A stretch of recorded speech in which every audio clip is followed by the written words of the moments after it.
Good afternoon, my name's Kevin Winks. I'm making this video on behalf of for Downham Market Library and for the Downham Earth Day. I'm making it on behalf of the West Norfolk and Kings Lynn Beekeepers Association. I'm going to take you through my apiary, then I will open a small nucleus hive, show you some brood, some young bees, eggs if the light's sufficient, and indeed the queen, and if we get time and the weather holds off, I'll open a larger hive. So I'm going to take you through my apiary now, and I'll just walk along the hive front, and as I turn the camera around, as you can see, I haven't actually counted how many hives I'm running here, but this is one of two apiaries. This is my largest one. It's also where I do a bit of queen rearing. So as you can see, the smaller hives, like this one here, that's a nucleus. And that one's got a young queen in it that I'm now raising to introduce to a larger hive, possibly one that's got an old queen in it, or one that's not got the characteristics we want in terms of either temperament or honey production. Now, a rainstorm has just finished, so a lot of the bees are a bit quiet. They've just gone into their hive to get out of the rain. Can you see all those waiting by the entrance there? Sheltering from the recent rain and sort of thinking about coming out.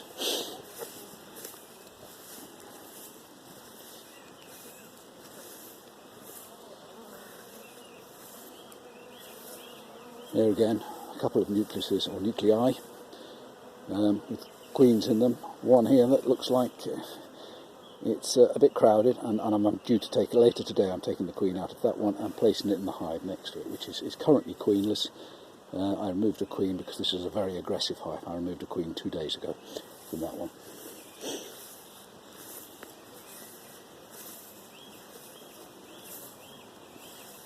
Again, just notice they're all just sitting in the entrance there, waiting for the weather to brighten up a little bit, and then they'll get out and work again.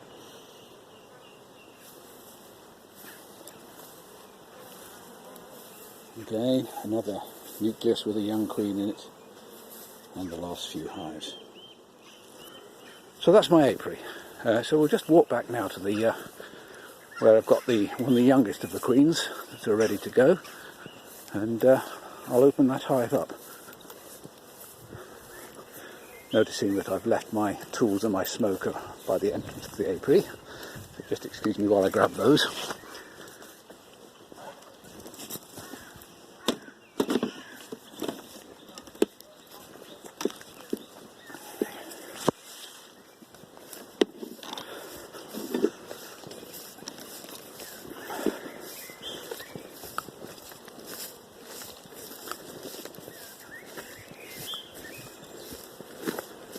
Anyone feeling sick with the camera shaking about? Right, okay. We have here a tripod that's the first time I've used, so if it all goes horribly wrong,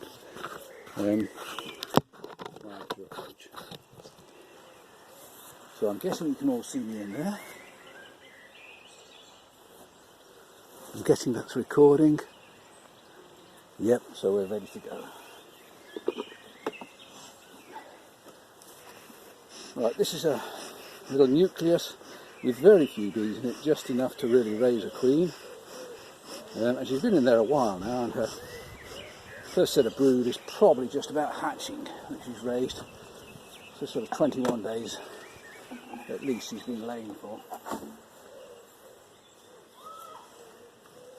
Perhaps a bit longer if I look at my records. Right. Smoke just really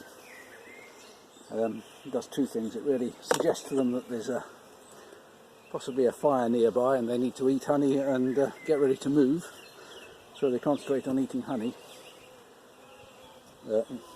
rather than coming and stinging me. It also sort of confuses their senses just slightly.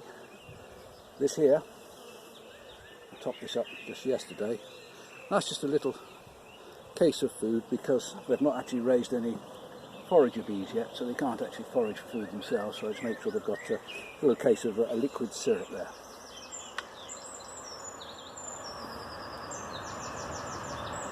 So what do we have here? So the first frame out, is just really, if you can see that, just bees really, and a little bit of nectar that's been put into the cells, which they'll then dry out. So they are foraging a little bit, so they're able to bring in a little bit of food.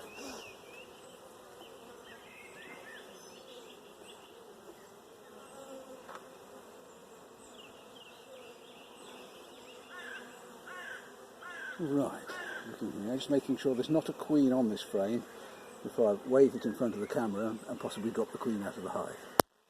And I can't see her there, so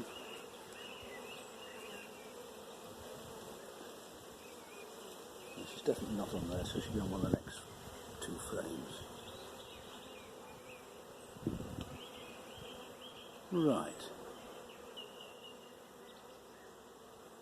There's a mixture on this really of sealed brood. If I hold it up in front of the camera and try and point at the same time, you can see here this is where they've sealed their brood over. In some of these, if I just shake a few bees off, it might make it easier. Just gently. I don't want to damage the brood.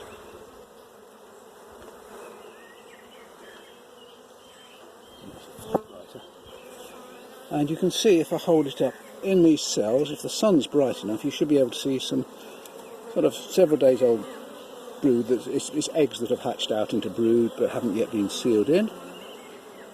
And oh, here we are, some eggs there. I'm not sure whether you can see them. My eyes are only just good enough to see them in really good light. At the bottom of these there's some eggs in the bottom of those cells. You'll either be able to see them or not. I can't check on the camera. Right.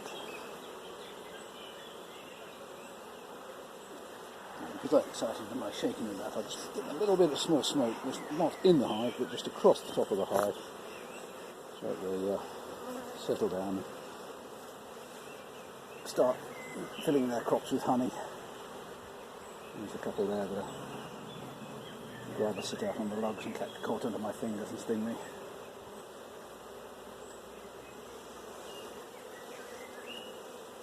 Right, this one's in the same sort of ilk as the last one, and I can't see the queen on there either. Okay, she must have gone to the very last one. Yeah. Again, a few less bees on this one, so I can just hold this up really without shaking it off, I think.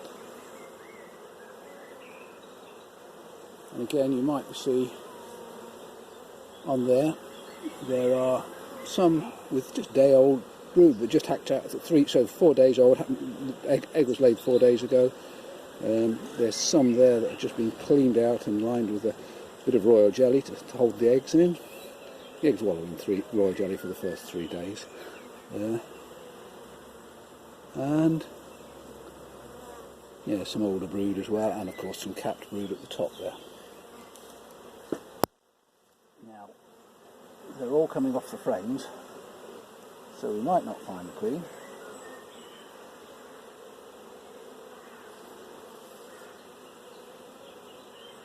But there's a nice bit of sunshine coming out, so the light's just good to see her. Oh, right, there we are, there she is. And be very careful holding this up. But there she is, with the little blue dot on the back. I'll just quickly show you that, because I do not want to lose her on the grass. You see that larger abdomen really that marks her out, and of course the blue dot, which I put on earlier this year. The blue dot is a sort of convention in marking of queens of the year they were born. This year, all queens born this year are marked with a blue dot. So next year we start through the whole line of white, yellow, red, green, blue. So white queens next year.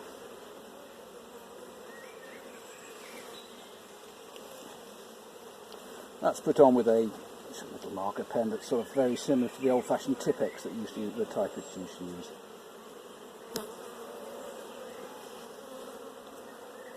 You see they're all getting a little bit excited there, and that's just purely because we've had some bad weather lately. And they're also not used to having the camera in front of the hive. They're not used to having a free entrance to the hive, so that's probably not helping them. So we'll pop the food back in. Just a bit of syrup for them.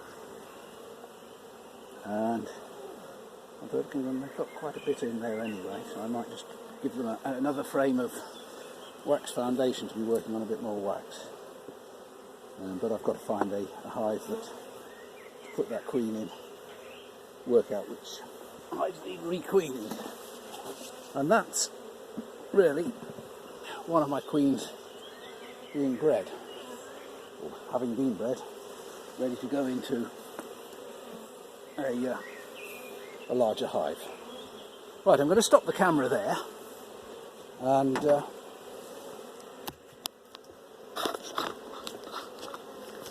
try and restart it if the weather holds off, although it's looking rather nice now, with a slightly larger hive which will have some honey in it, but being so large, very little chance of seeing the queen, and I'll just quickly take you through that to show how a large full-size hive is put together.